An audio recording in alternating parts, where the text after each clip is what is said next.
Hello everyone, my name is Wofil and welcome to the first mini episode. More about them in the end of the video, but right now let's jump right into it.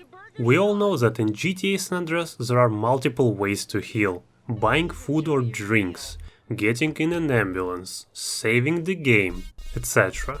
But I bet not everybody knows that you can also gain some health by getting damaged.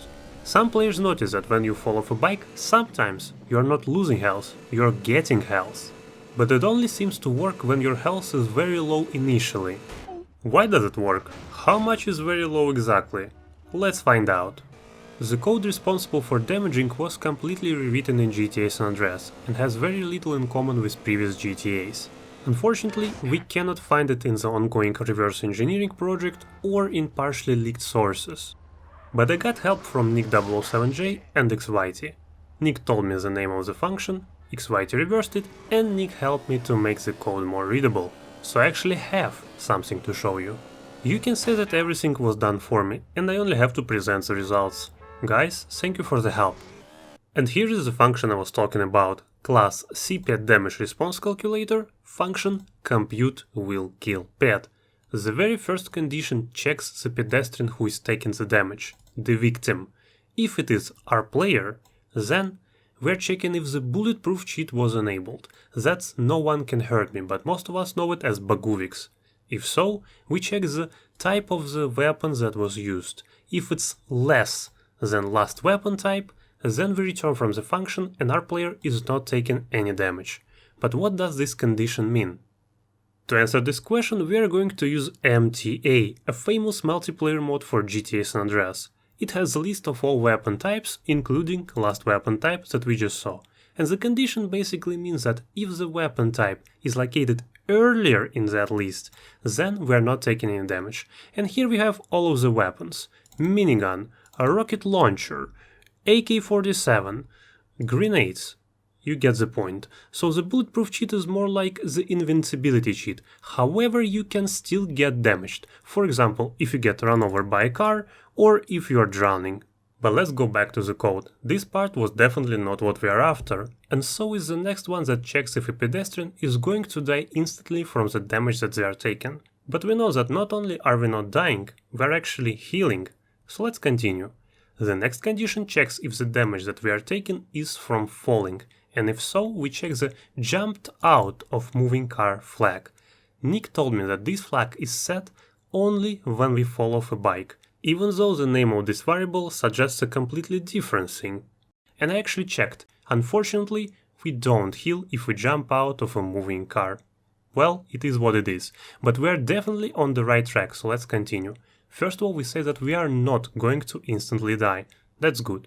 Next we calculate how much health we are going to lose, and it's calculated as a minimum of two values. Raw damage, the actual damage that we are supposed to take, and our current health before taking damage, minus 5. Not sure why we calculated this way, but let's continue.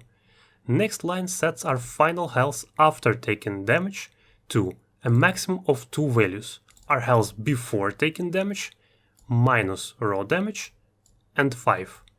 Oh, so this line basically says that after you fall off a bike, you end up with no less than 5 HP, no matter what. And this is why we'll calculate the health lost variable this way. But let's look at a few examples to make it easier for everyone. Let's say our current health is 100 and the raw damage is 20. So here we have 20, here we have 100 minus 5, 95, 20 is less than 95, so health lost is 20. Okay, here we have 100 minus 20, 80. 80 is greater than 5, so our final health is 80. Next example, our initial health is 10, raw damage is 7, let's see what we get. Here we have 7, here we have 10 minus 5, so 5. 5 is less than 7, so we are going to lose only 5 HP, even though the damage was 7. And our final health is going to be 10 minus 7, so 3. 5 is greater than 3, and our final health is 5 HP. Okay, and final example, our health is 3 and the raw damage is 1. So here we have 1, here we have 3 minus 5, negative 2. Negative 2 is less than 3, so we are losing negative 2 HP. And our final health is 3 minus 1, 2. 5 is greater than 2, so we end up with 5 HP. As we can see, developers didn't want you to die when falling off a bike, and they decided that you are going to end up with no less than 5 HP. But they did not account for a situation when you already had less than 5 HP before falling off. And in this situation, this code is actually going to heal you. Another mystery solved. But pay attention, this damage is calculated during the collision. You can still take fall damage later and die. I also checked if the trick works with bicycles, and yes, it does. It's time to wrap up this first mini episode, but I promised to explain what these new series are. Sometimes your suggested topics are quite easy and there is not much to explain.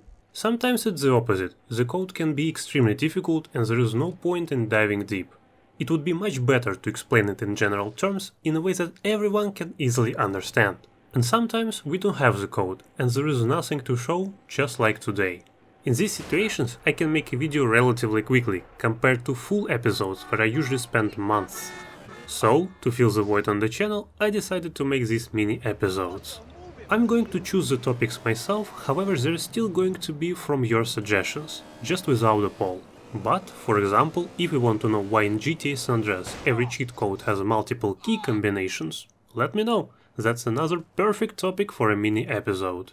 I know that Vadim already has a video about it, but maybe I can explain it from a different perspective. I decided to work on these episodes between working on the Russian and in English versions of the main project. So yes, you understood that right, the Russian version of the Phantom State video is already finished and currently being checked. Alright, that's enough. Thank you all for watching. If you enjoyed this video, leave a like, and if you don't want to miss the next episode, consider subscribing. My name is Waffle. See you the next time.